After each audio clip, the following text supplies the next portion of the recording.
Ha. Yang pentingnya korang datang. Kenapa korang kena datang? Sebab kita boleh bawa the whole family bersama kita. Yang tak pernah main golf, yang dah main golf, bawa semua. Kita racun sama-sama. Kenapa? Every day kita akan sediakan lucky draw. Lucky draw kan? Kau tak nak ke hadiah-hadiah barang golf, ada hamper dan macam-macam lagi lah lucky draw.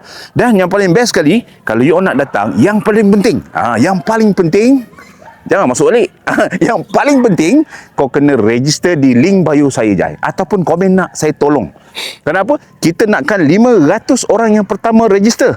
Kita akan sediakan special goodies untuk anda. Register percuma saja, guys. Masukkan nama dan contact number. Itu saja. Yang lain-lain kita uruskan. Book anda punya set. Apply cuti. Hari Sabtu Ahad apa nak apply cuti. Jadi komen, like dan share banyak-banyak. Dan repost posting ini banyak-banyak supaya ramai-ramai kita datang ke Monkey Canopy dan juga Eagle Eye Driving Range. Tengok kita belanja dah pemandangan dia. Tu dia ada mengawan sampai di sana. Okey, bye-bye. Pastikan anda daftar awal sebelum terlambat. Manis-manis jengke datangkan